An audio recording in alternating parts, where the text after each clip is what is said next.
Leaving Ballybeg.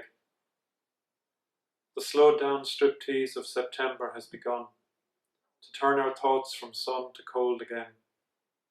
The sea tonight throws seaweed up in tons, and shrinking again into the bearable cold.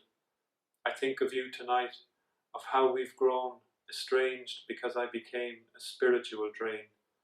On your rustic idyll with its own fresh well, where the masonry nail I buried in the gable, to hang my flight into Egypt was as close to a permanent gesture as I was able to come. Of you wolf whistling in the doorway at 4 a.m, for your loved collie, touring the townlands and turning back on her tracks to head for home.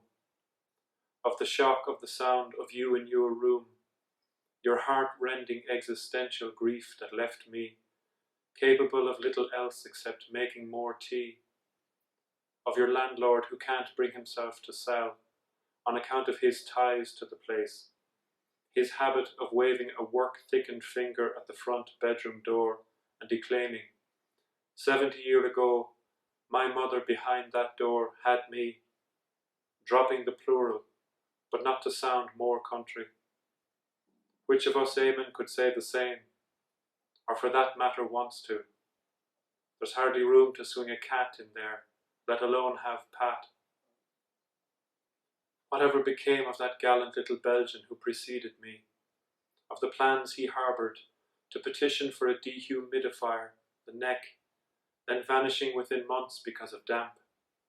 He must have considered the oar that wedged the bed in place no stranger than the bone shaker hanging by its handlebars from the outhouse rafters, among the kitchen chairs and thatcher's ladders, or the apple tree in summer hung with clothes to give them some air, brought in when it snowed. Or come to think of it, that hitcher you picked up and brought home, who was hell-bent on swapping his fatherland of fear for our free state of Yeats, to elude conscription into the nuclear age, whose rucksack was packed with laundry and philosophy. Remember the pilgrimage he made to Ross Row, boldly going where no man in his right mind would go, where Wittgenstein lived in the last pool of darkness in Europe, converted into a fish farm since, where the limits of language were a razor-wire fence, and the security inquired if he could read English.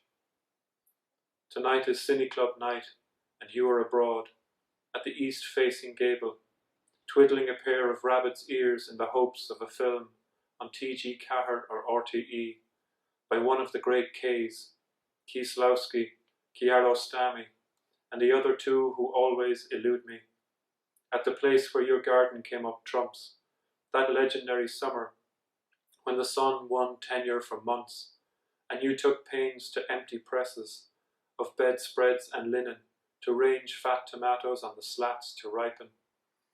But living in the dip between two hills, all that antique bush could pick up was Angelus bells in a blizzard, as if some station had taken to airing the director's cut of Carry On Up to Antarctica and screened on a loop that clip of Kenneth Williams, who, walking a fine line between altruism and misanthropy, pops out for a split second to answer a call of nature and stops there for eternity. You could hardly aim and say the same for me. By the time I write again or you get this note, having flogged more boxes of novels to lighten the load, but hung on to the slim volumes that would weigh any old starlet down to her arches, I will have smoothed my creases from the undersheet and wedged the window open to clear the air. I thought it would be as easy as striking camp, but now that the time to leave is here, it dawns.